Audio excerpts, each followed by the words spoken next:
live and record and record. Okay. Just give me the topic again before I go. Oh, sorry, my dear. I don't have We're it. streaming. That's all right. Oh, hang on. We're actually streaming now. Oh, fabulous. We are live.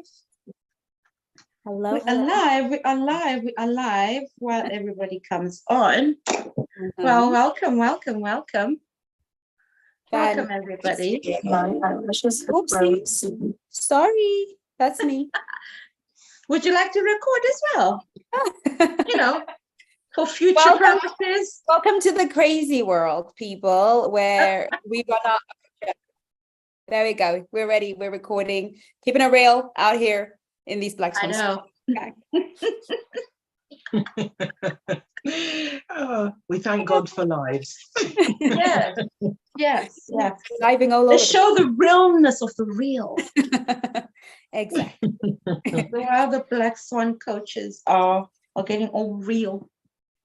Exactly.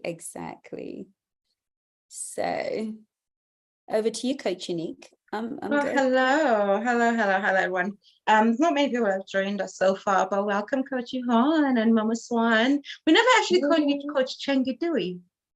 No, it's Mama Swan. I've been here a very long time, so you've graduated. You're now way past Coach. Yeah, Mama Swan.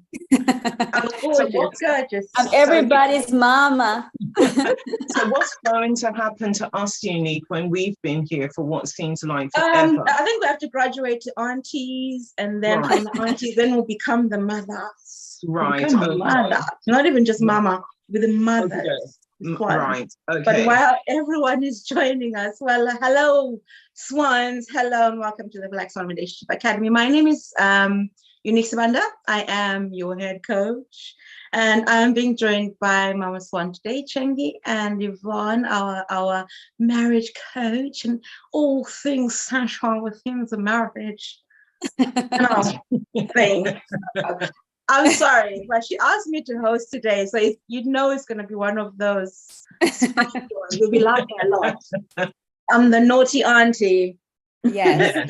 Yes. Tell you that right now. Yeah. So today, basically, what sparked this topic was it's a very, very viral story that's gone on in the media world about a footballer. I can't remember his name. Well, let's say the footballer's wife, on trying to divorce him, discovered that she ain't gonna get anything. The guy has put everything in his mom's name. So the topic today is mom versus wife. Who deserves the man's loyalty and finances? So, I mean, coming from, again, our cultures, our mothers are respected, our mothers they raised us, and most men who grow up to honor their moms, but they grow up to we're very much, how do you say that, matriarchal society. Yes. And there's a word I'm going to try and use within this live, but we haven't got to that yet. But you know the word.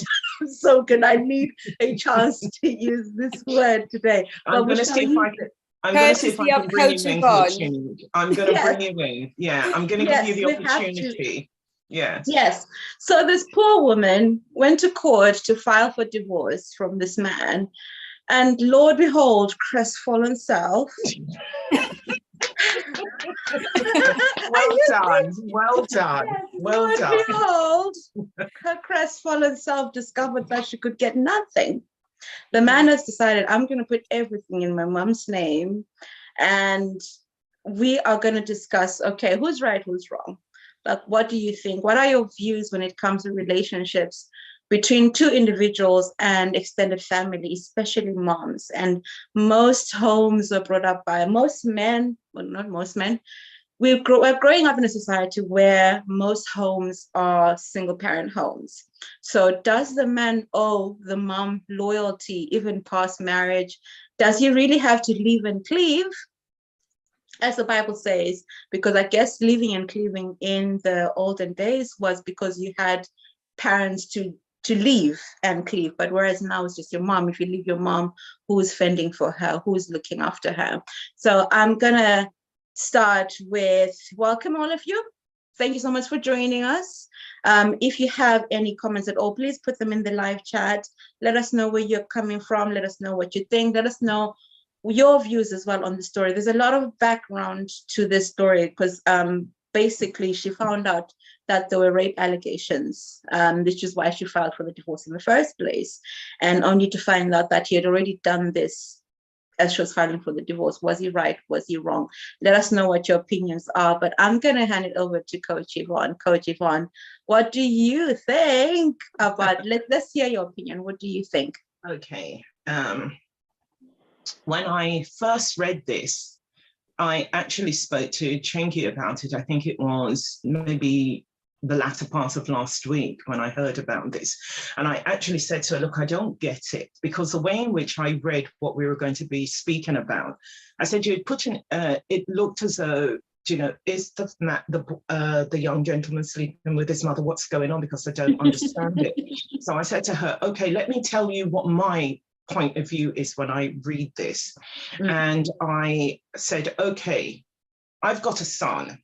It's my one son. I love him dearly. And whatever it is he wants in the world, I've made sure that I can give it to him. He's now this football sensation. And of course, nowadays, money isn't any object. I like his wife. He comes and says to me, Mom, wifey is not behaving herself. She's doing all these awful things to me. You know, she's now filing for divorce. And in her filing for divorce, she wants everything I've got. In order that she doesn't take my money, let me put it in your name.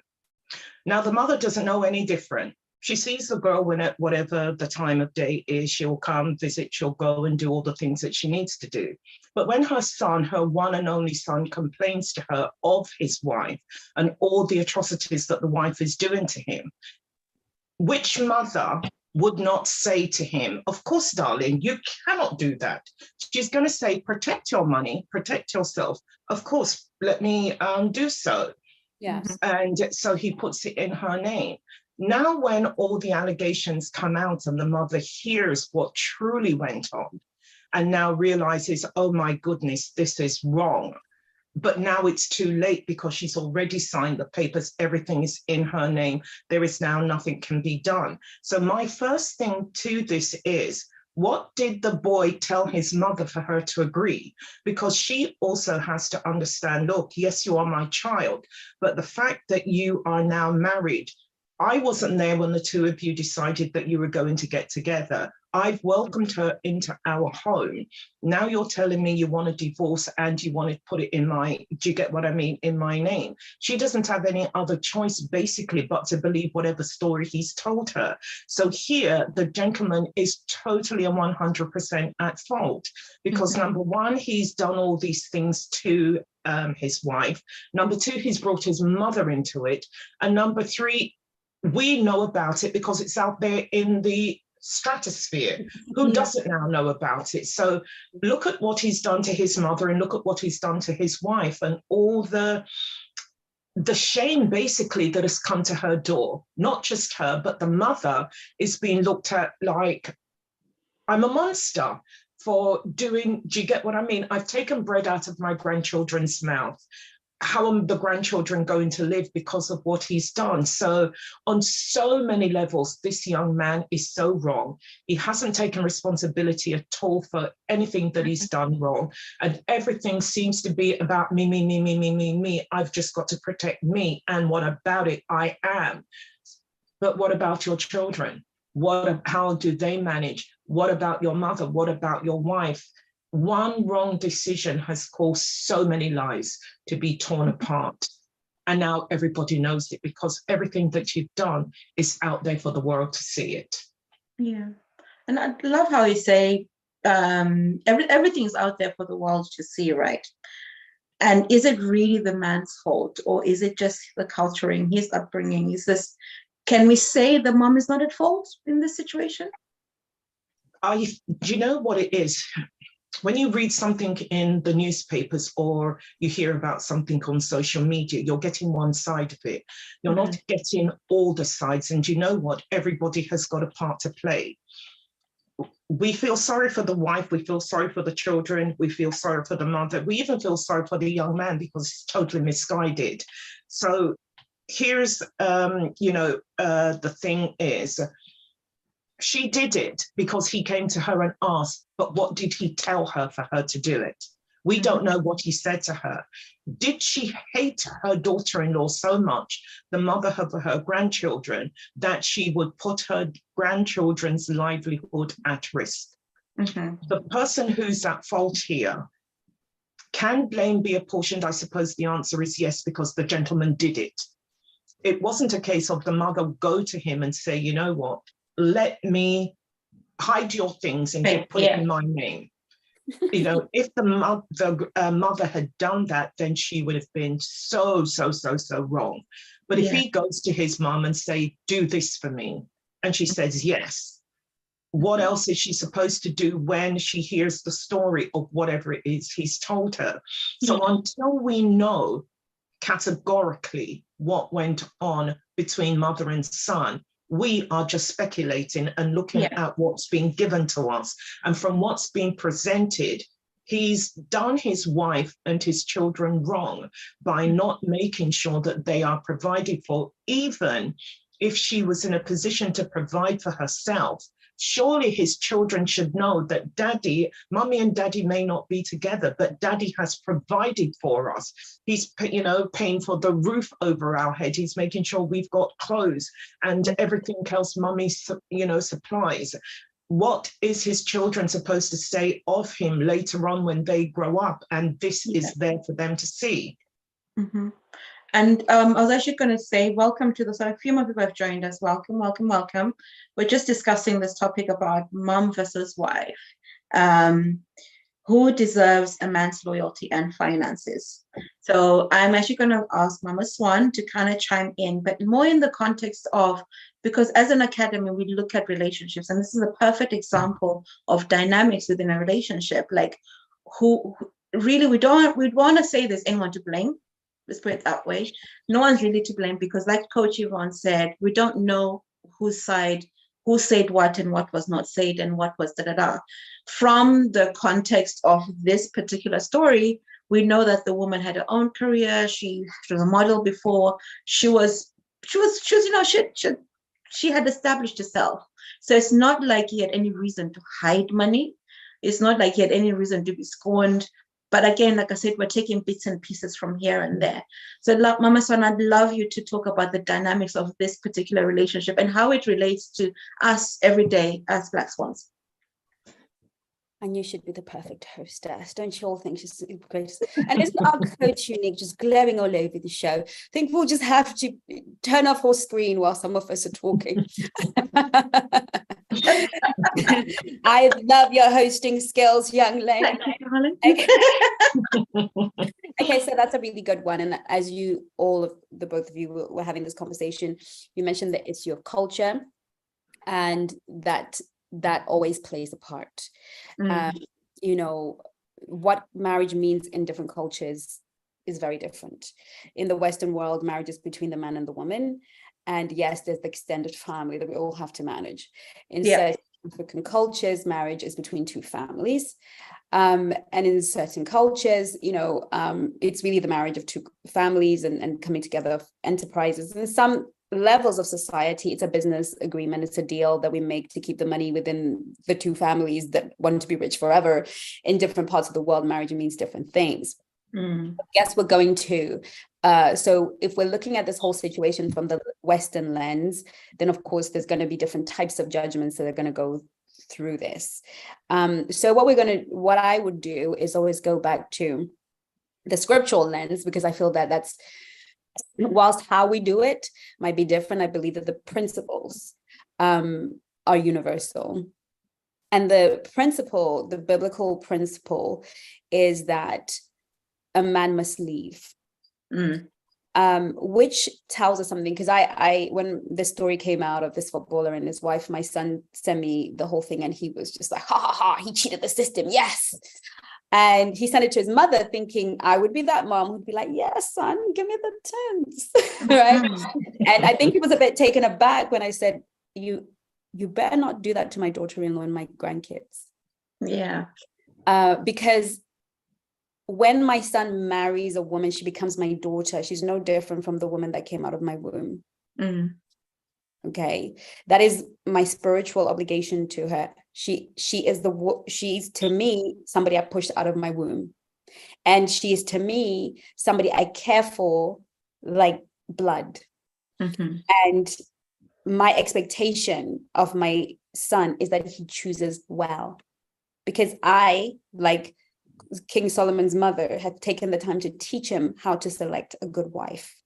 Not only have I taught him how to select a good wife, I have endeavored to be the example of a good woman and a good wife and a respectful person. So I want him to know that as a man, because this has to do with this boy's manhood, because we've got to be clear that this is not a man in his manhood. This is a boy, which is why my son, who is growing from boyhood to manhood, is like, yes, cheated the system, because boys don't yet understand the things that carry gravitas and weight. And marry because she demanded it. They marry because if they don't marry her, she's going to bugger off. They marry because, well, they want their big day too. They marry because they're in love. They marry because they want to show off. But men marry because they see that this woman fits into his destiny, into his purpose, and into his assignment. Mm-hmm. So the gravity that he puts on that marriage is not a matter of even his behavior. The fact that he's already being accused of rape, I'm sure with all these footballers, he's not been faithful. So I don't see that there has been a demonstration of manhood. I beg your pardon. The woman, she may have filed this divorce due to this, but I feel like this was the final straw that broke the camel's back. Yeah. I think it was, people don't divorce over one incident. Often in terms of dynamics, it's usually the small little foxes that spoil the vine. It's the small bits of connection that don't get met. It's the small things every day that are missing. Mm-hmm. And she probably was raising those kids alone. She was probably feeling humiliated and embarrassed. He was not behaving like a man. So this ultimate thing of putting money in his mother's thing is, I am not ready to be a man and leave your womb. I'm not ready to make decisions and trust those decisions and commit to those decisions and make those decisions work. Right? So what I'm going to do is get into this dynamic, hide under mommy's apron strings. Now, again, in different cultures, I come obviously from an African culture, but my culture is really determined by kingdom culture, really. Because trust me, my personal mother would take my brother's money very happily, so she could have absolute control of my sister-in-law. Because African mothers, suddenly I'm an African. I can't speak for all Africans, but I think it kind of goes to Africa, need to feel like they're the first lady and the wife is a concubine. Right? So I know my mother for a fact. If my brother came and said, Mom, I'm going to put everything in your name because I don't want my wife, she'd be like, yes, you're very wise. Yeah. Good man. Because I'm I know I'll protect you. Don't worry about your children. I look after my own grandchildren. But that woman, she's a whore. You don't know. You don't know these women. They will sleep around. Especially these young girls that used to be models. Careful. Especially these models. Because she probably had her favorite. My mom would probably have had a favorite that she'd have wanted to introduce to my brother. And he was probably like, my mom and African mothers literally all but marry their sons. They want absolute control of the relationship dynamic of that marriage, absolute control. When she shows up, the daughter-in-law must bow down, worship, and give all levels of praise. The son never corrects his mother. She is the matriarchal goddess. So again, I see that in the instance where he may have been striving to be a man, the example of the woman that raised him was not a woman like King Solomon's mother, who said, okay, this is how you navigate through life. If you're raised by an African type mother, or probably ethnic moms, and I'm sure Arabs probably have the same thing, ethnics, we kind of similar. She raised him to believe that she is the ultimate woman in his life. She may have raised him to believe that she must be satisfied first. Her needs must be met first. And any woman is an outsider coming in who we shall faithfully give sprinkles, as and when. And she can only enjoy the benefits if she stays married to my son. So there could be that interpretation. It doesn't feel far from the truth to me, because to take everything your son has.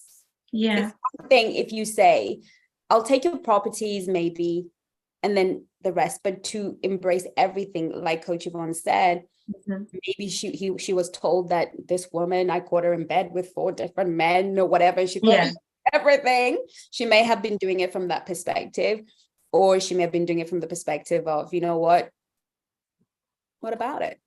Yeah. Give mama what she needs, and I'm going to take it. Okay.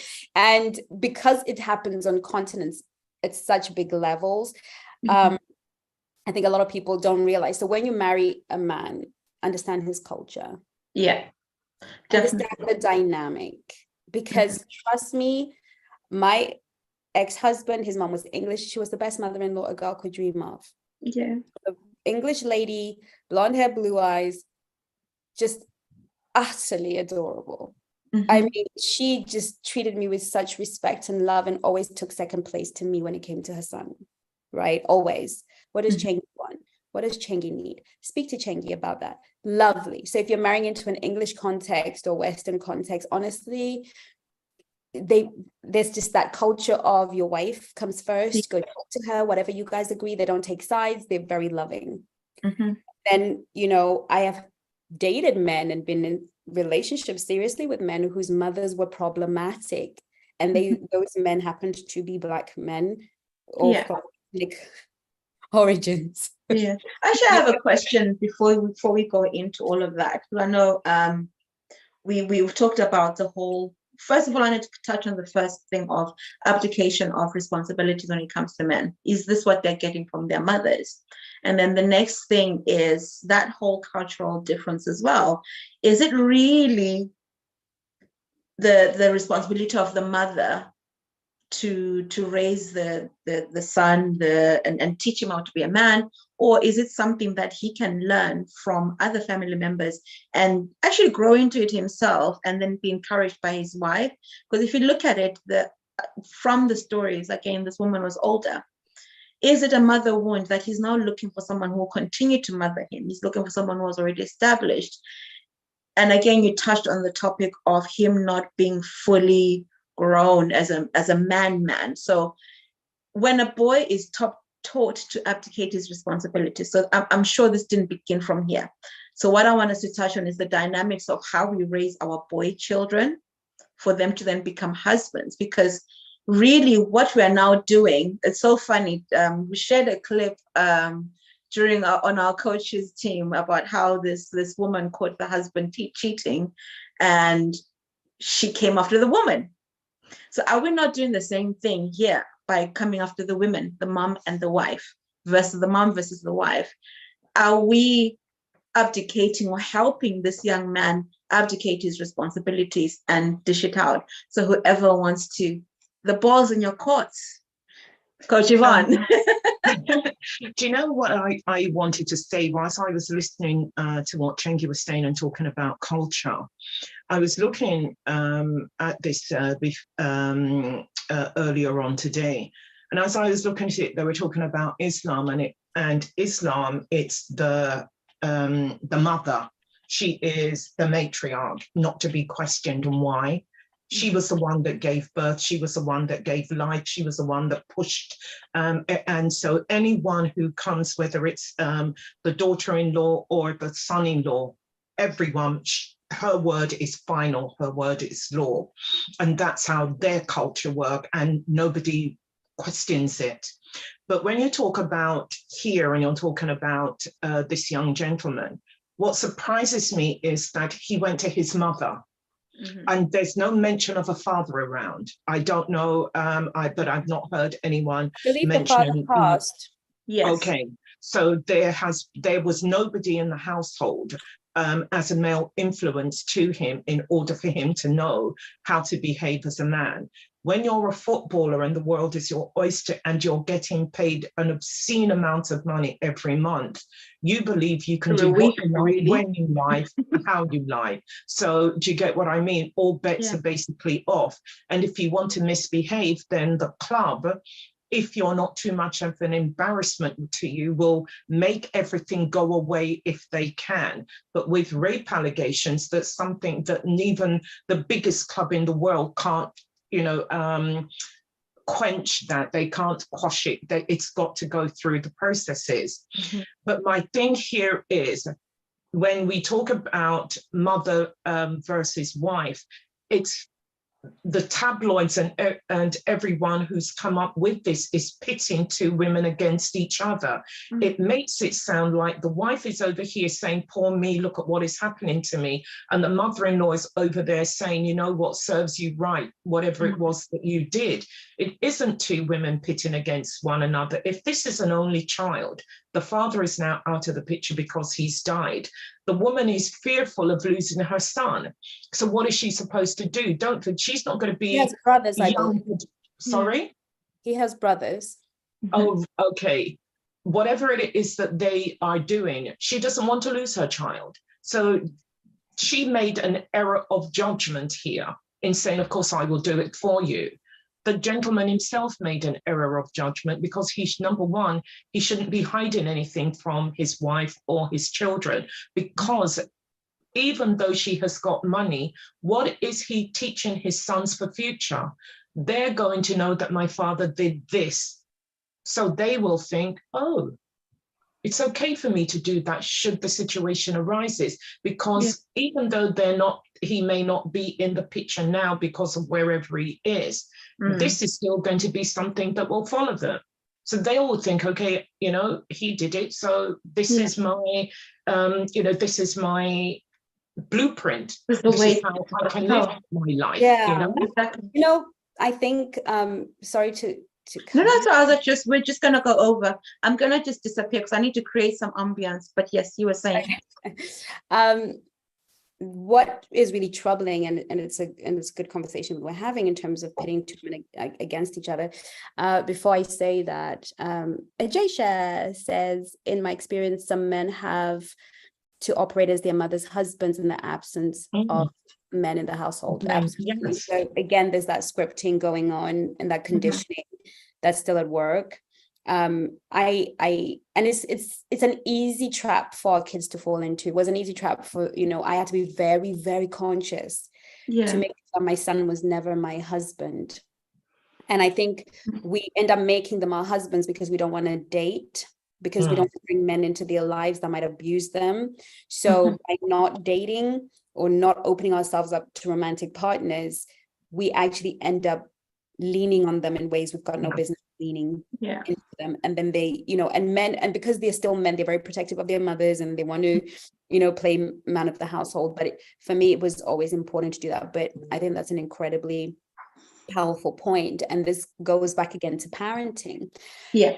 If you look through like biblical history, when you see how the kings are named in, I think it's one of the Chronicles, where he speaks about this person, this king, the mother was this, and this king, and the mother was this, and this king, the mother was this. It is because mothers are kingmakers, because the king would have had multiple wives. The king did not have time to sit down and instruct his sons in that intimate way that we get to do now. So the mother was left to teach and impart culture. And mothers are the ones that impart culture, morality. We do a lot of the rearing of the soul of a man. Yeah. And so whilst we're not absolutely entirely, responsible for his behavior once he becomes a man, it's very difficult, because even the Bible says, train a man in the way that he should go and he will not depart from it. It means those neurological pathways that are set within you at a very early age, that you will not depart from them. A tree will never fall far from the trees. What do you call it? The apple never fall far from the tree. So in a way, we're looking at certain dynamics here. We're looking at the dynamic of how women are raising their sons. This is a problem. This is a huge problem. The mother wound in men is what women in our generation are paying for. Yeah. With Mhm. insane interest. Mhm. Insane interest. Whether it was her kind of smothering him, whether it was her kind of blaming him for what the father did and punishing him and being mean to him. I mean, as single mothers, again, we don't take the ultimate blame because somebody deserted somebody, who was supposed to be the caretaker, the householder, abdicated responsibility. Mhm. Right, for his actions and his decisions. Because when you take that away, when you say you won't give your wife 50-50, you let the boys go off scot-free. Yeah. I was having this conversation with Coach Yvonne, and we're discussing it. I think it was earlier.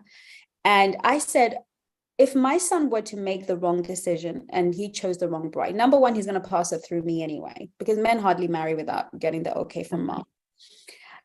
You can't get anything past me. You can't get anything past her mom. I will know whatever she's doing, I'll get to it, right? Because moms are generally like that. So if she is to be married, I probably have given my seal of approval. I hardly think he's just going to rebel. He may do, but I've given some sort of seal of approval. That means I have welcomed her into the home.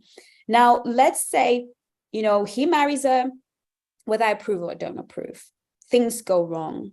The penalties for both. Mm. She loses a husband, she loses a covering, she loses the father of her kids residing in the same place. And I think people don't realize the emotional impact of losing a husband. Yes. I think it's spoken about on the internet as if women just leave their family, but people don't actually realize the emotional, spiritual, financial impact of losing a husband.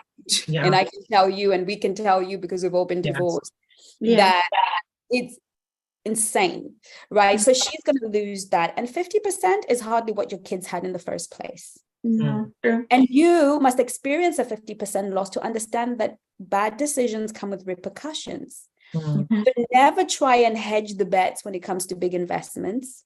We never hedge the bet in anything else, but we would hedge the bet in marriage, because what is going out into the atmosphere is men are being told not to marry so they can keep their assets. What is an asset? Brick and mortar will not keep you warm in your bed. Brick and mortar will not give you connection. Brick and mortar will not kiss you at night. Brick and mortar will burn in one fire. Your money can disappear with one click, one turn of the economy, and you are as broke as a joke. But that woman, that human that you invest in, that person, that is a person you should have been investing in. But men have become so stuff orientated because this is what they're being told. Stuff. That is more important. Hide your money. Don't let that silly cow walk away with half of your estate. These women are getting rich off marrying men. And because we're not teaching our children to be independent, to be men, to choose well, to be responsible. So if my son lost half of everything he built, I would shake his hand and say, take it like a man. Go and rebuild your life. Whatever grace you had to create this wealth, he hasn't gone anywhere. And when you choose number two, you're going to choose well. Okay. And I'm also thinking that life doesn't come with guarantees. But guess what? He's got a beautiful family. He's got children that will love him for life. And he's got a responsibility to make sure that they live to the standard that they have become accustomed to. And their mother too. Because here's the thing, when you bring suffering to the mother, that impacts the children. A woman who is tired, I was working 3 jobs because of these sort of scenarios and begging for help. And, what can I say? But I was working 3 jobs. And some men will kind of squeeze your finances so you go running back to them because they really want you back. All of these things because they want you back. And so I was talking to my son the other day, and he said to me, Mom, there's so much I've had to forgive you for. And I was like, who, me? Me? But thank goodness we can have that conversation. And his thing was, I felt left alone. I felt alone. I felt abandoned. But yet everything I was doing was for him, right? Now, if I'd had the support financially that I needed, guess who would have been available? Guess who would have been emotionally available? Yeah. Guess who would have had a more grounded, my son, he is what he is by the grace of God. I'm not going to take any credit. He's a good boy, but he does have his struggles. Yeah. And I've put him in therapy because I feel every woman must do that, especially when she's raising a man. So he's in therapy and loves it. And for me, I know that had that support been there, so we have these mothers that are raising angry men, because a lot of the anger is not anger towards women. Like, they don't know you and I. They're angry with their mothers. They're angry with what their mothers did. They're angry with, I guess you could say they're angry with women or with a woman species, because technically, if you're angry with your mom, anything and everything that represents a mom in your life, you're going to be angry with. And then with that job in mind, if you think about it, because all of us here are mothers, we all understand, and at some point we've been lone parents. At some point, we've all raised our children to be a certain way. Again, our children will feel abandoned because we had to go off to work. In a perfect world, they would have had both the mother and the father and shared responsibility. I'm not saying that, but men who come from homes like that are fully healed and functional. But there's also that, like you were saying, about how divorce means you lose family, you lose connection, you lose stability, you lose so many things other than just your 50-50. The financial doesn't even account for the emotional breakdown that is involved in these cases. And then when a woman is having to raise a child and work, one, you're tired, you're emotionally unavailable, you're physically unavailable, you're mentally unavailable. Your children are being raised by everyone other than yourself. So it's how do we then implement all of these traditional things and wisdom that women are supposed to have in today's climate, because today's climate doesn't accommodate all of those things. Like you're saying, the woman is a kingmaker. A woman in her best potential, when she's fully rested, fully provided for, fully in her feminine, can do wonders, can create and multiply a man, can do amazing things. But in the society that we have, like you're saying, these men are complaining, and before you even have a relationship, they're already on the lookout for. So how do we actually then, within this climate that we have, still allow women to be kingmakers? Coach Yvonne? Go on then. Hands? No, we're taking on. Answer that. Kingmaker, Coach Yvonne. Do you know something? You have asked a very good question, and it's questions that I think that we as women really should stop and think about what we're doing to our young men and young women. I suppose it isn't easy, because I've been there, we've done that, we've all got the t-shirt, the baseball cap, the video, the DVD, and everything that goes with it. We all know it, and there's a lot of things that we've done in our lives that we're saying woulda, coulda, shoulda about a lot of it. But we're here and looking at it through different lenses, and if I could do it again, I would certainly do it in a more different way. I don't know if there is a way in divorce that's going to be holistic to the child, because my thing is the child is always happy having two parents at home. The child is being loved and taken care of and looked after. And one day, because nobody consulted them, mummy gets up, takes him and goes, or takes them and go. Everything is torn away from them. They had nothing to do with. But when it comes to getting up and go, it's not something that we women do lightly. It takes years for us to finally make that decision and then walk away.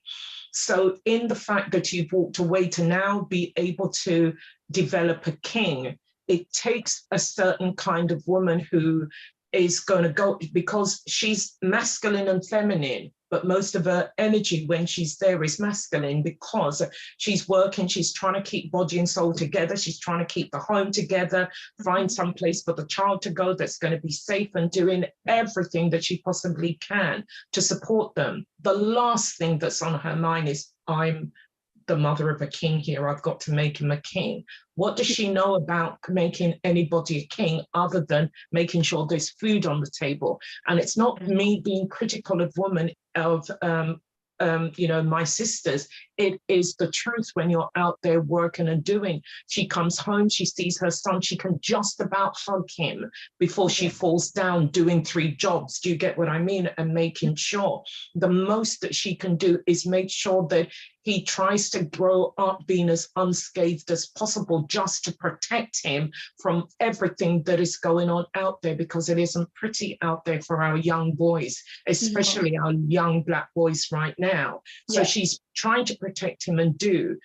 Does she understand that she's got a king that she's raising? I don't know. Did I understand that I had a king that I was trying to raise? Did you, Chengi, understand at the time, I've got a king that I'm trying to raise, when you're trying to do the very best for the child that you've got? Do you get what so it really is a case of, you have got to be sharp as a woman. You've got to be biblically sound. You've got to, be teacher, doctor, nurse. There's so many hats that you've got to wear. And then at the very top of that, you've got to put kingmaker and survive and pay all the bills and do all the things that come with it. Am I trying to abdicate? No. But I think the way that we are structured today, and the way that society is, and it looks as though it wants to kind of do weave in and out, it's a case of, you've got to decide, okay, what do I want for my son the best? I'm the one that is, it's just me and him, or it's me and his brothers, or whatever. You've got to decide, am I know I'm growing a king here. I'm the matriarch, he's a king. I've got to teach him, train a child in the way he should grow, as you said earlier. And there's also the scripture that says, give me a child until the age of 7, and I'll show you the man he'll become.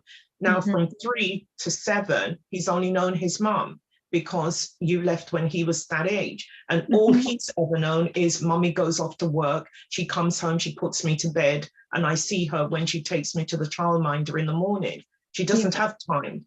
Do you get what I mean? To be building a king there, unless, as Chengi said earlier, which I think is the main point of all of this, if there is no financial stability, then no king's going to be made. If there is a financial stability around, where she has got, the bills are being paid, the husband has made provision for her and the child, then she can make her king. She can build him and know that he's going to go out there and do wonderful things. But if there isn't, all they're going to be doing is running from one childminder to school, to home, to this. She doesn't even have the chance to say, have you done your homework? She's knackered by doing everything on her own, so it is the financial situation that supplies everything. And so for this man to hide everything, what he's doing is he's depriving his children of being raised as kings, regardless of whether she has money or not, because it's your dad provides this. This is what the mother is going to tell her boys. Your father is providing for you, albeit he's not here with us. So they don't think that they are alone. It's just them and the world. There is a male figure there that cares about them enough to make sure that they are taken care of. Their best needs is what he provides for them. Thank you so much. I love that. And as you were talking, something came to mind about the positioning of women. And I'm going to actually ask Chengi if she can actually really go in on the positioning of us as women, first of all, in the home when it comes, because here, again, we're talking about a mom and a wife. Both of them are women. Both Yes. of them have set certain positions within this dynamic, and this is how it has played out, and this is how the world is now seeing them and viewing them. And again, as the world would do, the man is not even being discussed in these conversations. It's how to us as women position ourselves to support our sons, to support our husbands, to support our brothers, to support, because really the role of a woman, as we all know, when Eve came about, she was a supportive role. And when you're in a position of support, you need all of this wisdom. You're actually more knowledgeable than the person who's running. Most of the time, whenever you hear about all these campaigns and the presidents, there's one person who is supporting and going about doing the branding, galvanizing, and doing this. That's the supporting act. And the supporting act is normally the one that does more of the work. Yeah. Like, how do we not get it into our heads that I'm the mother, you should give me your everything. I've worked hard for all your 30-something years. But before you answer that, Chengi, just to say welcome, ladies and gentlemen, from what I saw. Please feel free to chime in the comments. We are talking about mom versus wife, who deserves the man's loyalty and finances. So please do chime in, ask your questions in the comments. And over to you, Mama Swan. I love that question. It's fantastic. I feel that I've always said this to my clients, and I'll probably say it till the day I die. Mm-hmm. A woman's number one job, the incoming The incoming Oman. incoming queen. Okay, there's queen mother, there's the king mother, and then there's the incoming. Okay, the incumbent queen. I really feel like when my client's about to get married and the husband's mother is active, especially if the husbands are young, it is imperative that you befriend the mother and create an alliance. Mm-hmm. This is just pure wisdom. Okay, I'm just letting you all know you can do what you like. Okay, you can go in there and show that woman she ain't got nothing on you or whatever you want to do. Yeah. And I'm not talking about being inauthentic. I'm talking about being sincere, authentic, and humble. Now, I told you my mother-in-law was the perfect mother-in-law in the whole world, but I didn't tell you how I won her affections. Okay? And none of y'all gonna like any of this. I'm probably gonna end up on television giving bad advice, but anyway, I'm gonna give it to you straight. We don't pull any punches, like, really here on. We are real. We are real women who have real experiences, and we can't say we are coaching you from a place of inauthenticity, right? We have to coach you from real life stories, and we can give you these examples because we have lived them. Yeah. And so I don't think there's anything inauthentic about that, right? It's like you're actually sharing. I think these are the key things that are missing in our generation. We don't have the aunties who are telling you, listen, before you even go into that home, and we actually, sorry, I'm going to do a sales pitch right now. I'm going to do it. No shame whatsoever. There's the 50 questions you need to ask any man. And this is one of them, like, to find out who are the people who are really close to him, to find out who you need to impress. That's one. Obviously, if his mom is there, that's one of them. And you can get them. And I'm sure Coach Nadine is in the comments. She'll put the link in there. So go and get your 50 questions. So when you meet a man, you can ask, who do you need to impress? And then Mama Swan is going to tell you how you need to do it, like a pro. Now, my future daughter-in-law is probably going to watch this and play me like a tambourine. Okay. Yeah. Good for her. No, no pads, please, at the ready. When a woman is getting married and the mother is still alive, she is to be your number one ally. She is not going to initially like you, so get over it. Okay? Yes. No. So just get over it.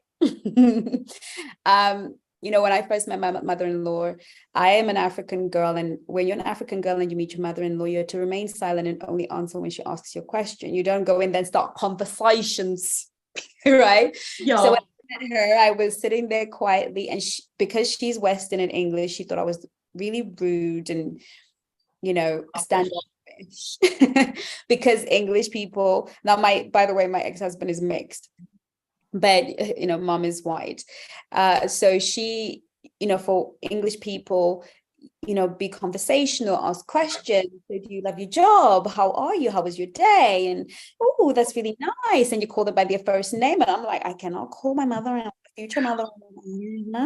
Okay, so we had a bit of a cultural clash at first, but it wasn't anything too major because I find English people, they don't have the backup of culture saying she must worship and adore.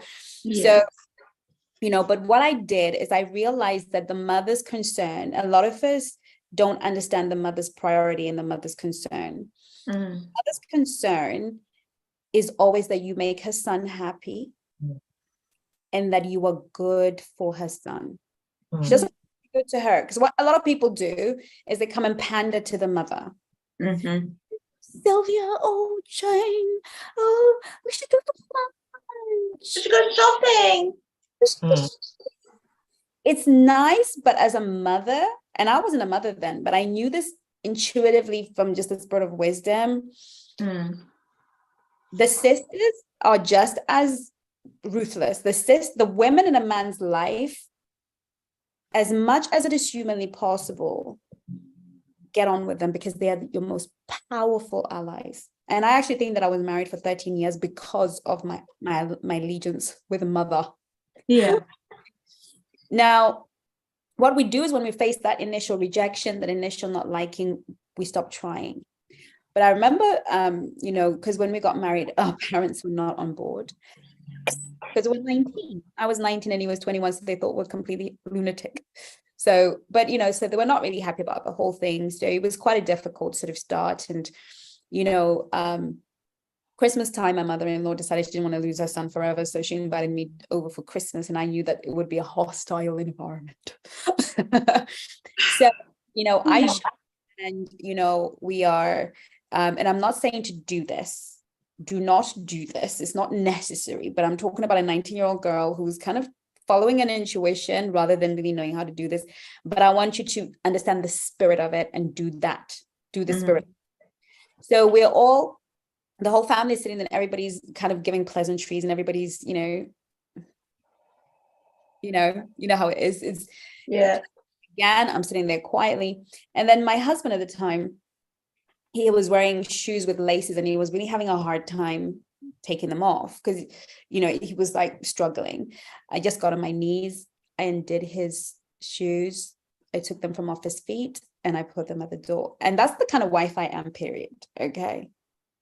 That's kind of how I roll. That's kind of wives we are, honey. We love when our man. Coach Yvonne will clarify, and Coach Yvonne treats her husband maybe not by shoes off, but he is a very spoiled man. Yeah. But with Coach Unique, I know how she is. I know how she is. I don't know what that's a cultural thing. I don't know if it's an African thing, but to be in service to our husbands. That's how I roll. That's kind of wife I am.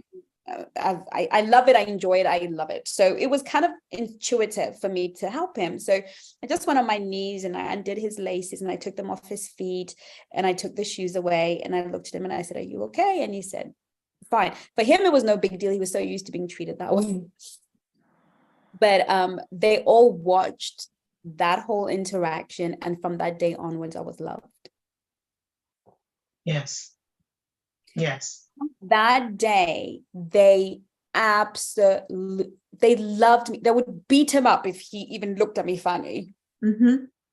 Like my mother-in-law adored me. It's not because I went on my knees and I took my husband's shoes and all of these things. I am that wife. I don't apologize. That's how it is. Okay. Yeah. But you don't have to be that wife. That is not the prototype of wifehood. It's just the kind of I am. And so, she's. But isn't there a principle within just that, isn't it? Yeah, it's humility, and it's a mother wants to see that my son is safe. If I die today, this woman is gonna have his back. The way you see, like I've got my son's back, like nobody's got his back. If I see a woman who will have his back the way I've got. I'm going to invest in her, period, point blank. I am going to fight her corner. I'm not going to let him cheat with nobody. I'm going to be like, where you going?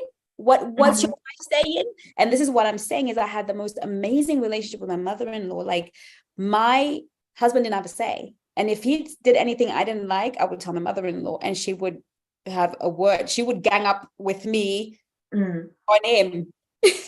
When it was Christmas, whatever she bought her daughters, she would buy for me. There's nothing, even till today, we've been divorced for over 13 years now, or nearly 14.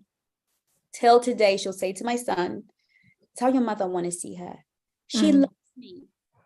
Till today, my ex-mother-in-law adores me, because she knows that even though we're divorced, I still have the son back, because she saw the woman, the quality of woman that I am. And I still have his back. He's my ex-husband, but he knows I have his back. It's that simple. He's got my back, right? So, but that woman, I won her heart by loving her son. So that is the trick, is we have to walk with wisdom. Forget education, forget your smarts, forget your whatever, and make an alliance. And the problem with women is we've been competing over men for centuries, right? Very natural for us to compete over men, that we don't understand that wisdom always operates different from what is instinctive, right? Wisdom says, whenever you come into a new place, who are your allies? Who are your most powerful allies? From then onwards, my life was beautiful. My mother-in-law and I were just so close.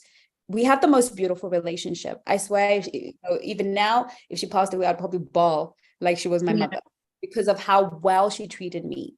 So we as women don't always understand the role of the mother-in-law. And the like Coach Yvonne was saying, this woman did 3 jobs.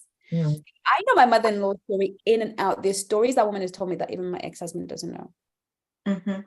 And, you know, for me to be able to sit my daughter-in-law down and tell her, I worked 3 jobs to raise this boy, and know what that means to her. Because these women do deserve our respect.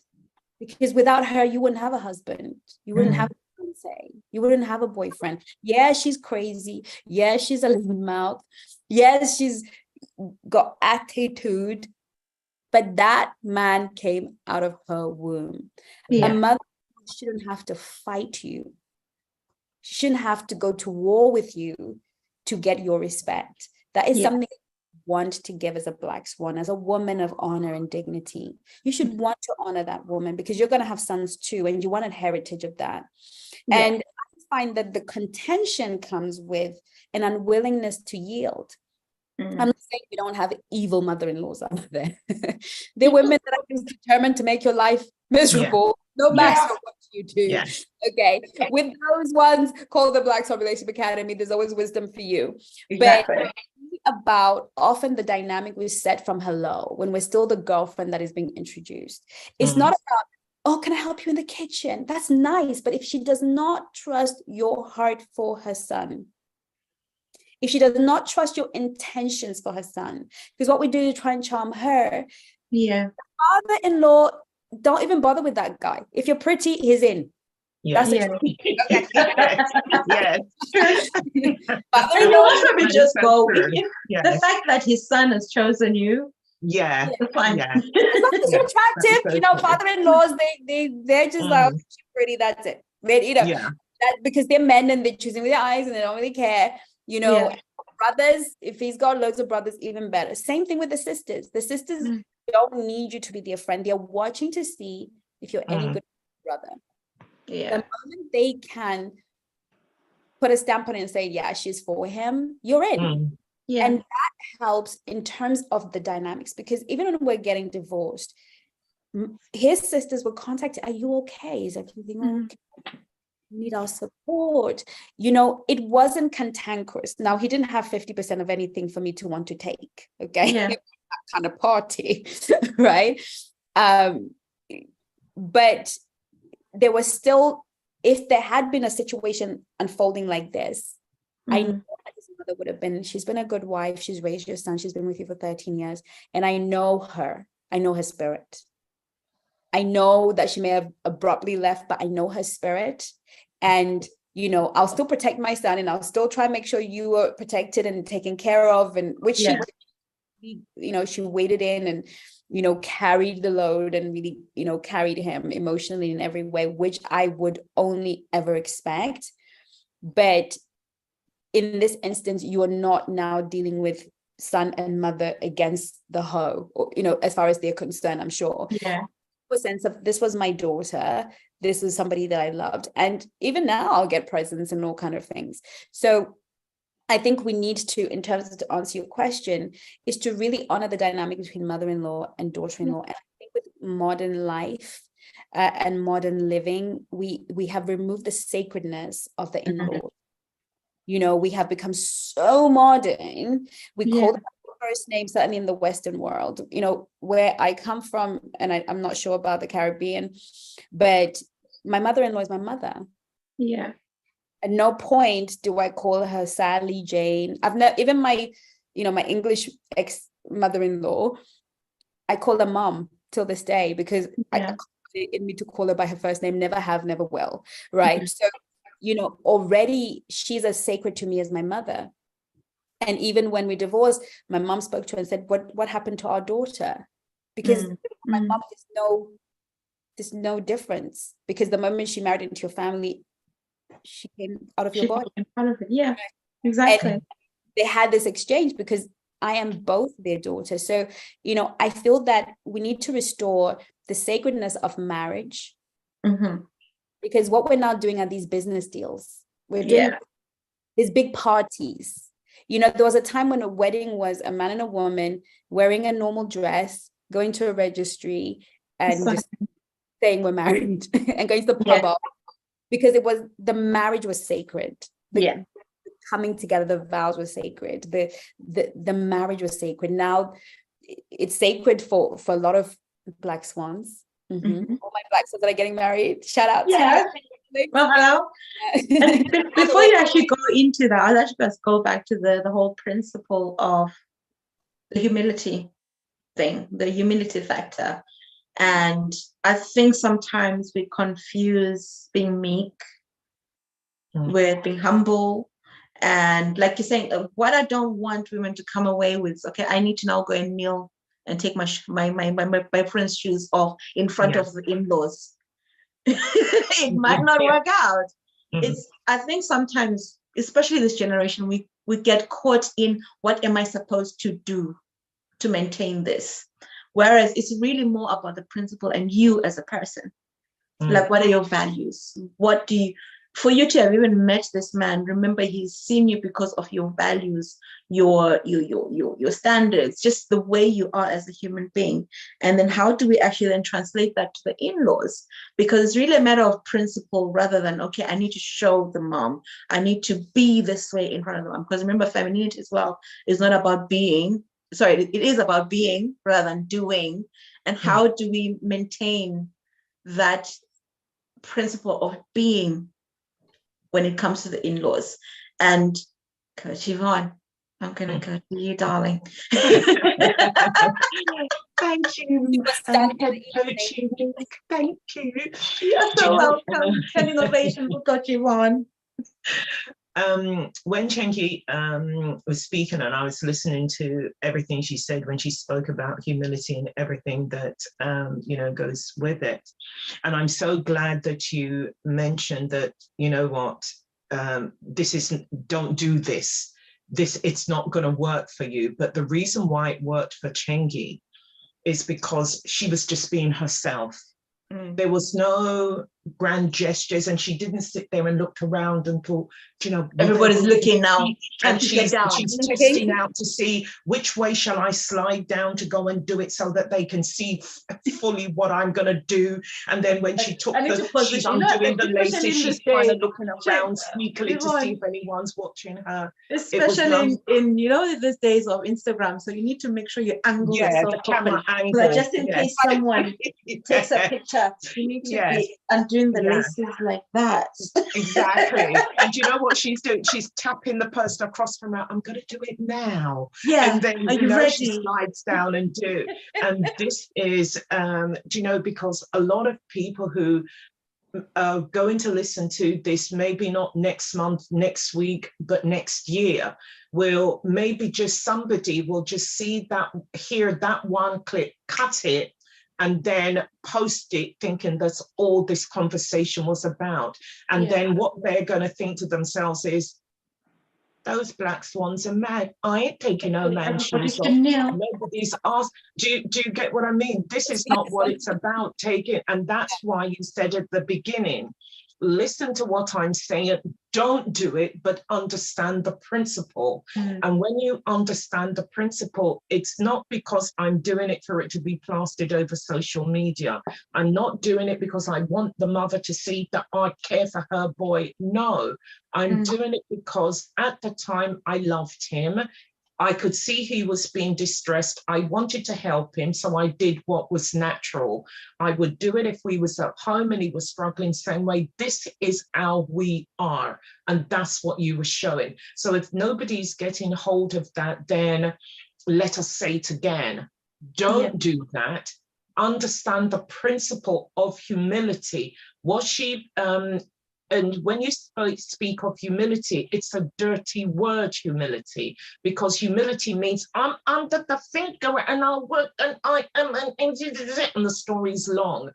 Okay, the story may be long here but what we're saying is when you show somebody your vulnerability and you're being humbled with it, they know that you're going to take care of my child. You're going to take, all of us sitting here, we're mothers. And as mothers, we want the very best for our children. Yeah. We want the best man for our daughters, and we want the best women for our sons. And if they're going to come along, and if I'm sitting and say it was my daughter and her husband undid her shoe and took it off, rubbed her feet and said, "Are you all right, darling?" And she says, "Yes." My heart is swelling with pride and think, my God, he loves my child. And this is what the mother did. And, the same with you, Unique, with your daughter. And, Josh's, when he gets married, we want our boys and girls to be taken care of. And the only way that is going to happen is when people are true to their own self and not do it because somebody's going to clap for you or do it because, I'm going to get praise. No, you're doing it because you love the person. You want your person to know that you love them enough to do this for them. And just think, for him, it was natural. No, he just got on eating his dinner. And he could do that. And when you say he just got on with, somebody may think, so why couldn't he have said thank you? It wouldn't have hurt him. No, he didn't need to, because this is what happens normally in our home. When she does good things for me, I don't need to, write a Shakespeare sonnet about it. We just get on with our lives because it's just everyday occurrence. If it was something that she didn't do regularly, he would have said, oh, thank you. That's when you know that this isn't genuine. Out of character. Now, you're absolutely right. I didn't every day wait by the door to take his shoes off. I wasn't. No. I'm a very outspoken. I was also a crazy wife. I'm gonna own it. I was not the exemplary wife per se. I had my problems. Okay. Really? No. Owning it right there. What I thought. I had a lot of, I wasn't the perfect wife, but I was the wife that adored her husband. And I feel as though, and who really loved being married. Marriage for me, I loved the enterprise, if you like. I loved the art form. I loved everything that came with it because it gave me the stability that I lost as a child. So for me, I was very loving with and doting with my dad. So it was easy to transfer that to him. But I wasn't at the door taking his shoes off every day. I wasn't doing all of that. But I in so many ways made sure that he was my priority. And, sometimes it's something as simple as, because here's how that scenario could have gone. Yeah. Oh, John, I'm going to call him John because I don't want anybody to go searching for him. Oh, John, you can't take your shoes off. Maybe let's say one of the men would have made fun of him. And then I would have gone, so silly. man, at home. He can never do it at home. And then maybe everyone will laugh and they'll think, oh, she's so funny. But I missed the mark. Yeah. Because I don't need to join his family. You know, sometimes they may be even teasing him and you can tell he's not happy. And you can say to him, baby, don't even worry about them. You know, I'm on your side. I'm your number one fan, right? Because you can tell that it's getting to him. It can be, they will notice that, because at the end of the day, what is marriage but the one person who has your back no matter what, right? I have your back when they tease you. I have your back when they, you know, they think you're funny. Even your own family, I've got your back. Yeah. I won't even let you be teased. And we had that kind of relationships. Even with my family, he would have my back, right? So it was this feeling. It's about how you love him and not going to the family or the mother-in-law and participating in their teasing him. Yeah. All the time. Sometimes you can, when you're established and you're in there, you know, even if you're in the kitchen and they're, oh, you know, John can be such a dick. You can say something like, oh, but it's adorable. I don't like it when you say it like it's you know, something like that makes them realize, okay, she's always going to take his side. Yeah. You know, even if, and this is the thing that people don't want to know about marriage, but marriage is sacred and we cover each other. So even when he's done something ridiculous and it's stupid, and we're all here to see how stupid it was, and it was in neon lights, how stupid it was. You're not part of the stone throwing community. No. You're part of the community that goes, no, it wasn't that stupid. It wasn't stupid at all. I think that you misunderstand him. And then you go into the car on your way home and you're like, boo. That was so why? You know? Like, what were you thinking? Don't do that. That was embarrassing. But in that moment, everybody knows he was stupid. You know he was stupid. Mom knows he was stupid. Dad knows he was stupid. But you made it clear. I am here to have his back.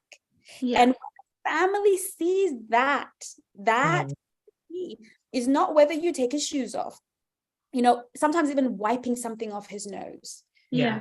You got something on your nose, come here, wipe it off, kiss him on the nose. That says a lot. It says never let him out into the world looking some kind of way, right? You don't have to be you don't have to do the get down on the knee thing. You know, for those of you who are going to cut this and try and misrepresent me. Oh, darling, just wait and see. It'll be all over. I don't think I'm that important yet. They're not cutting my stuff. But it's really about posture. Yeah. Which I think we're all saying. It's about posture. It's about internal posturing. It's about understanding that we all have something, people's hearts to win. Yeah. And no shame in that. And he most probably would have chosen you because of that, right? Exactly. Yes. And for a man to take you to his mother or to his in-laws, he already sees that you will fit into and mesh into the culture of his home. Are very smart. And so all you have to do is show your devotion to him. And then you can show your grace and your loveliness to everybody else. But the key is showing your devotion that hopefully is there. You know, I'm hoping we're not manufacturing this devotion, right? Because like Yvonne said, he has to show his devotion to my family. Yeah. You know, it's a mutual thing, right? Yeah, it goes both ways. Yeah. You know, he's going to show my father, I protect this woman. God rest his soul, my daddy ain't around no more, but assuming my daddy was around, he's got to show him, I am a capable and competent protector. My dad must go into his grave knowing my daughter, this man is completely taken over where I left off. And my daddy and our daddies, they loved us and they doted on us. So my dad wants to see that. He wants to see him dote. It's not just about he pays the bills and he pays the rent. He wants to see that man dote on me. My dad said, marry a man does not buy you a diamond ring. Now, obviously, he didn't know that there was a time that would come when most girls would get diamond rings because that diamond ring was really expensive. So But what he meant was, don't marry a man who won't dote on you and love on you and cherish you. A father wants to, well, it's really, he has to impress the father. We have to impress. Yeah. And a father, it wants to know, can you love her as tenderly, as sweetly, as kindly, gently as I love her? Because even if a man can't provide to the level that daddy can, he's interested in his ability to cherish. Yeah, cherish your heart. Yeah, because that cherishing, that is not a money factor. It's not how much you got in your pocket to cherish a woman. You can be broke and cherish a woman. Yes. Yeah. You can have nothing in your pocket and treat that woman like the sweetest, softest thing and speak kindly to her. Yeah. And so when we're thinking marriage, we need to think dynamics. We need to think family. A man's got to think about how he's going to impress the father, because the mother's going to like him, Miss Cute. Right? She going to like that man if he's cute, he's handsome. And he kind of is feasible, It's the father he's got to impress. And for us, it's the mother we've got to impress. And we need to not be proud about that. We need to not look. I remember seeing something that went viral where it was about who gets into the front seat with the son. And the mother-in-law and this daughter-in-law were arguing about who sits in the front. Whatever your culture is, let the mother-in-law sit wherever she feels honored. For goodness sake. You're going to have this man in your bed. You're going to have this man in your home. You're going to have this. If she wants to sit in the front, mommy, let her. Okay. I mean, this thing just blew up on the internet. Who should have been sitting? Does it matter whose husband is he? Look, if that man goes into an accident and a decision has to be made in hospital, who are they going to call mom or wife? You are the person who decides whether he lives or dies. Yeah. You're the person who decides what treatment they give him. Why are we arguing about whether you sit in the front or sit in the back? Why are we arguing with this older woman? Because let's face it, she's the older woman who's done her time. Why are we having this contention? So for me, it comes from that posture. She is not your rival. She's your ally. That woman, your ally, your best ally in the world. And I know that once that woman loves you, Yvonne, I'm sure one day will tell her story. The mother-in-law knows her, and she's not having it. Yes. But when you talk about the who should sit in the front, to quarrel over something like that, how is it shallow, or it's not even that, but how insecure are you about your mother-in-law that you're going to quarrel with her for her to sit next to her son when you have him every day? She may not see him often. She may live in a different country and she's only with you a short time. She lives out of state. She just come to visit. And are you trying to say that you cannot give her 20-minute journey sitting next to her son, talking to him while you and the other people sit in the back and have a conversation? It's honestly really for the crestfallen. It's not for the black swans. It's not for the black swans. Lest we digress, as we always do. Told you I didn't use that word. Kind of going back, because you know how we get on these conversations, we'll kind of go off and we end up talking about something else. So kind of bring it back. So the question was, who deserves a man's loyalty and finances? And I think you've both actually really enveloped it really well. It's about how you position yourself, because once you are allies with that woman, there is no question of who deserves loyalty or who deserves finances. It's because what we're now doing is we're trivializing a matter of the heart. We're now making about finances. We're now making about who comes first, who da-da-da. So just to kind of wrap it up, I would love both your thoughts on the actual topic. Who deserves the man's loyalties and finances? SWAN, would you care to go first? I think a man should never be asked to choose. I would hate a man to ask me to choose between my parents and him. And up to the wife. You see, this is the spirit of the wife and a woman. You can just be a woman. If you're a woman, you're constantly quarreling with other women, right? Yeah. But if you're a wife, you know that you are an addition and an asset to this family. Yeah. So I don't think a man should ever be put in a position where he chooses, neither from his mother or from his wife. And, you know, when the mother-in-law does what this particular mother-in-law has done, I truly believe she has violated spiritual law, in my opinion. Because it says he must leave and cleave. That means that is the most aligned position that he can be in. Yeah. And when he's cleaved, that means he is totally, fully invested in this situation. And a man that is totally, fully, wholeheartedly invested is less likely to be out here on the streets, sleeping with any, or even being accused of rape, right? By her allowing it, she made room for him to never ever be held accountable. Yeah.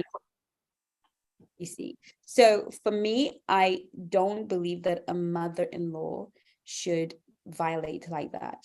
If you're not sure, in my culture, we bring everybody together and we have open conversations. Yeah. I bring my family. I don't like what your daughter is doing to my son, and then the family's A whole meeting, right?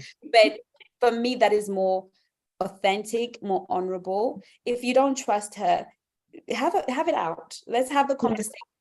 Than to become the holder, so that this woman who is given her body and her future life, because let's face it, once you've got a child, you know, she's never going to go back on the dating market with the same value she had. It's never going to be the same. Yeah. When we have children, we forfeit so much, right, in terms of our options. So, you know, this is something we can go on forever, but I definitely think that a man shouldn't have to choose. His finances should be to support both. Personally, I would take it upon myself as a wife to make sure my mother-in-law and my mother are well taken care of, period. I would treat my mother-in-law exactly the same as I treat my mother.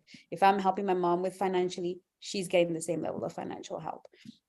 So, but I understand that we exist on a plane, somewhat different from everybody, but I don't think a man should have to choose. I believe that the husband, you know, you and your husband must take care of your elderly parents, and all four of them, or whoever, however many is still alive, you know, and we don't know the dynamic of this particular situation, but we're sort of talking in general. So I think both deserve his loyalty and both deserve his finances, but the wife is the priority because she is the one who is the same flesh as him. The cleaved too, right? Yeah. Yes. What are your thoughts, Coach Yvonne? My thoughts are coming from, again, a biblical standpoint. The word also says that when a man finds a wife, he finds a good thing and obtains favor from God. And if that's the case and he's found a good thing, he will have obtained favor from God.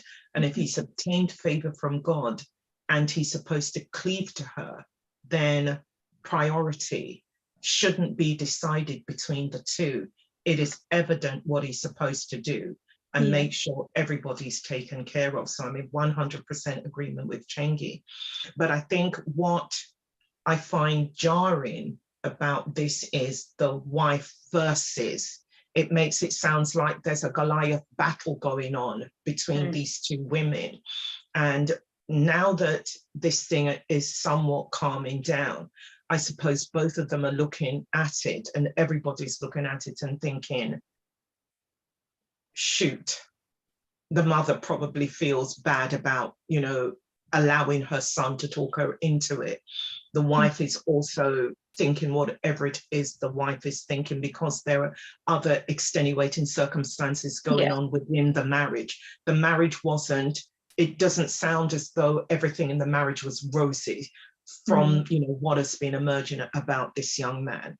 And now the mother has also got to deal with that. So she's looking at the whole thing thinking, oops, and this cannot now be taken back. You can't return it. It's already out there for everybody to see.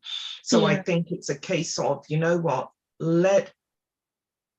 us cut each other some slack as women and stop pitting ourselves against each other. At the end of the day, there is supposed to be a sisterhood with us, regardless of what, let the older women teach the younger women make sure that the ones coming up behind them, they too are, learning and being taught.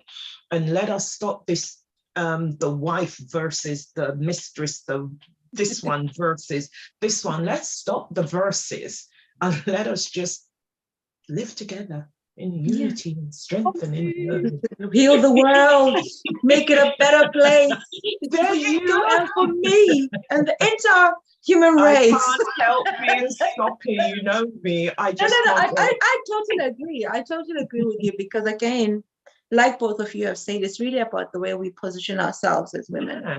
The way we position ourselves when we become the wife, the way we position ourselves when we become the mother, because all of us have that kingmaker within us. Yeah. Doesn't matter what, whether we're the sister, whether the mother, we all have that within us. So we have to always position ourselves with integrity and authenticity, so that we're able to then build the people around us, especially our men. And definitely with what Chengi was saying about, yes, the woman definitely should be a priority. The wife should be a priority, but no one deserves loyalty or finances. It should never be a deserving of. Yes. It should just come as part of, no, this is part of just what we do. No one's deserving, no one's taking, and no one's stealing, no one's entitled to. Even as us as women, we don't come with an air of, I'm entitled to half your money when we get divorced. Should we ever get to that point? It's, again, I'm always going back to the positioning of our own hearts as women, the positioning of how we treat each other as women, the positioning of how we honor and respect each other. There's a moral code to it. And as Black Swans, we definitely have a moral code. We have a positioning that honors each and every single, because being a Black Swan is not just about honoring your man. We honor each other as coaches. We honor each other as friends. We honor you as our audience. We honor, and like saying, even as we are live right now, we are considering the fact of what you are hearing, because this is now going to be on here as a history, as an altar to God. We are going to be held accountable for what we have said on this live. So we always have to take all of those things into consideration. And as women, it's that thing, when we position ourselves with honor and integrity, everything around us understands the standards that it has to meet for it to be that. So in wrapping up, I would love to still offer 5 more minutes for anyone who wants to ask any questions. I haven't really seen anything in the comments, but thank you so much, ladies, for tuning in. I think Coach Nadine is what's going to put the 50 questions link that we spoke about. Call Me Mira says, such wisdom. I love your makeup, Chengi. 3 beauties. Thank you very much. Thank you. Great info. And Cynthia says, you nailed it, Coach Yvonne.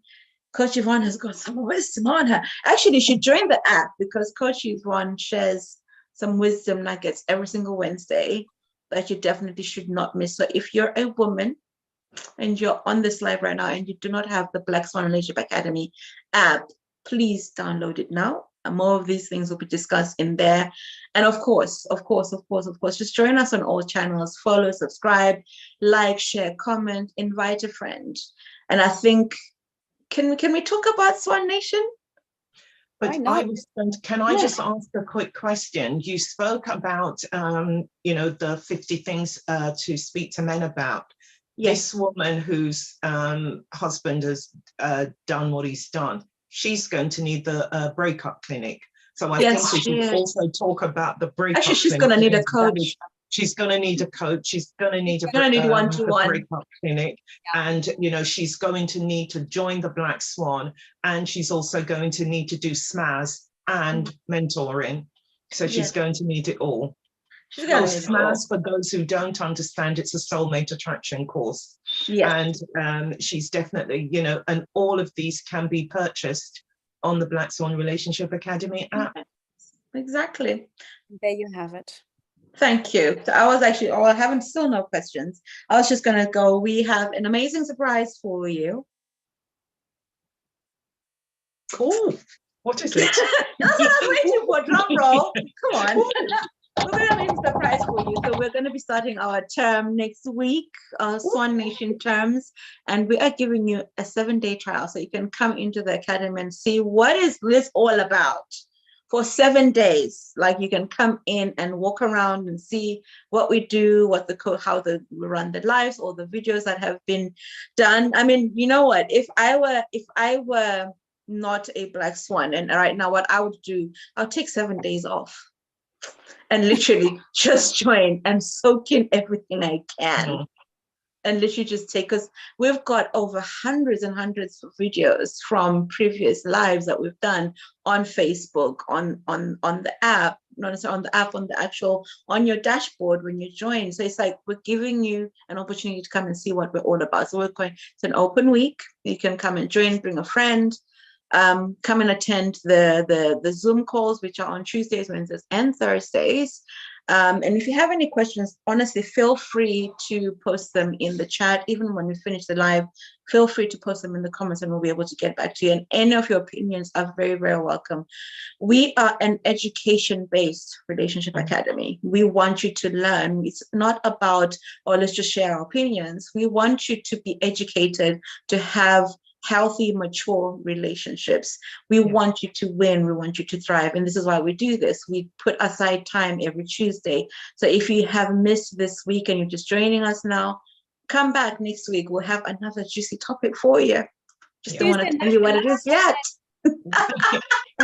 Can I just say something, Coach Unique? Yes. And one of the things that we really and truly most want is for all women to come out, or when you enter into Black Swan and you come out on the other side having done the work, you come out knowing exactly who you are, where you're going, and most importantly, what it is you want.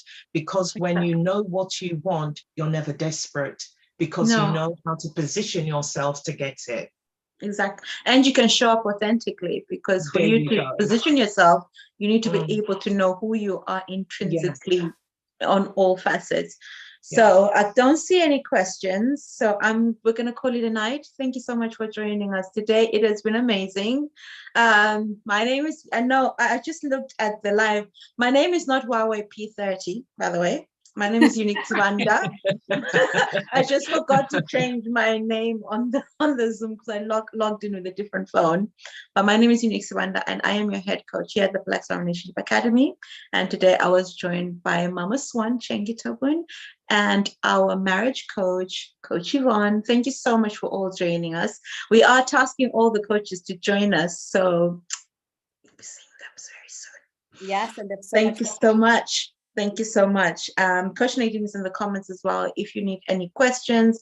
And I know the live will still play as long as someone is watching and joining. It will still be playing. So do ask your questions. If you have any opinions, your opinions are welcome. Like, we are not afraid. Come at us with all of them. And again, let us all learn together. Again, thank you so much. As we always say, you are loved, you are cared for, and you are definitely prayed for. Amen. Every morning. We love you. Love you. Mwah. Take care, everyone. Bye.